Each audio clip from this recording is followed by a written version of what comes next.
നമുക്കിന്ന് egg role എങ്ങനെ ചെയ്യാൻ പറ്റുമെന്ന് നോക്കാം. വേണ്ടുന്നത് 3 ക്യാരറ്റ്, കുറച്ച് സെലറി, പിന്നെ ഷ്രെഡഡ് ചീസ്. ആദ്യം നമുക്ക് ഒരു ക്യാരറ്റിനെ ഗ്രേറ്റ് ചെയ്യാം.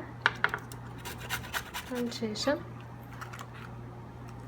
ഒരു സെലറീനെ നമുക്ക് കുഞ്ഞായിട്ട് വെട്ടാം. ഞാൻ ഒരു ഇല ഇവിടെ എടുക്കുന്നത്. ഇനി 3 മുട്ട,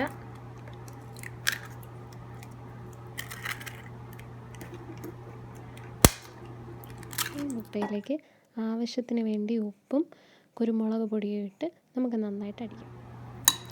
അടുത്തത് നമുക്കൊരു പാൻ ചൂടാക്കാം. അതിലോട്ട് ഞാനിവിടെ ചൂടാക്കി നേരത്തെ അതിലോട്ട് കുറച്ച് എണ്ണ ഇട്ടു. ഇതിലോട്ട് നമുക്ക് മുട്ട ഒഴിക്കാം. കുറച്ച് ഒഴിക്കുന്നു ആദ്യം. അതിനുശേഷം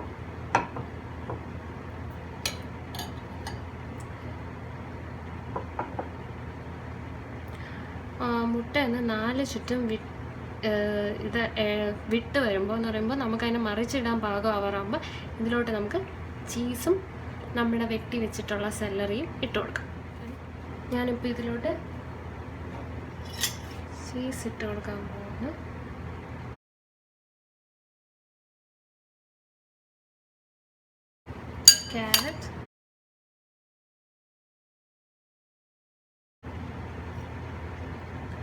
ക്യാരറ്റും സെലറിയും ഉള്ളത് കാരണം ഇത് ബ്രേക്ക്ഫാസ്റ്റിനാണ് നല്ലതെന്ന് ഞാൻ സജസ്റ്റ് ചെയ്യും. കാര്യം വെജിറ്റബിൾസ് രാവിലെ കഴിക്കുന്നത് നല്ലതായതുകൊണ്ട് ഈസി ആയിട്ട് ഉണ്ടാക്കാം.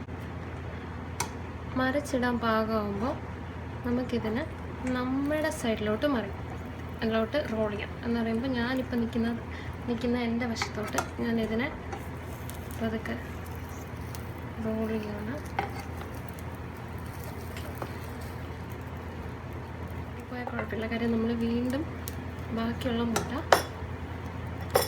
ബാക്കി മുട്ട വെച്ചിരിക്കുന്നതിനാണ് നമ്മൾ അത് ഇതിലോട്ട് വെച്ച് ഞാൻ പറഞ്ഞ പോലെ ഇനി നമ്മൾ തിരിച്ച് ഒന്നുകൂടെ നിൽക്കുന്നതിൻ്റെ ഓപ്പോസിറ്റ് ഡയറക്ഷനിലോട്ട് ഇതിനെ റോൾ ചെയ്യും. ഇപ്പോൾ നേരത്തെ പൊട്ടിയതൊരു പ്രശ്നമായിട്ട് വരത്തില്ല. സോ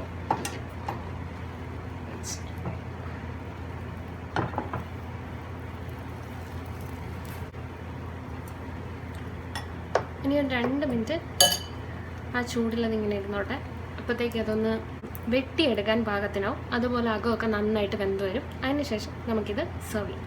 ഞാനൊരു കാര്യം പറയാൻ വിട്ടുപോയി. രണ്ടാമത്തെ ഹാഫിൽ നമ്മൾ ഫ്ലിപ്പ് ചെയ്യുന്നതിന് മുമ്പ് മുട്ട ഒഴിച്ചതിന് ശേഷം നമുക്ക് ബാക്കി കുറച്ചുകൂടെ ചീസ് ഇട്ട് കൊടുക്കാം. എനിക്ക് അത്രയും ചീസ് വേണ്ടാത്തതുകൊണ്ടാണ് ഞാൻ ആഡ് ചെയ്യാഞ്ഞത്. അതുപോലെ ഞാൻ മറന്നും പോയി. അപ്പോൾ നമുക്കത് ആഡ് ചെയ്യാം. സോ കട്ട് ചെയ്ത് നമുക്ക് എല്ലാവർക്കും ഈ വീഡിയോ ഇഷ്ടപ്പെട്ടെന്ന് കരുതുന്നു.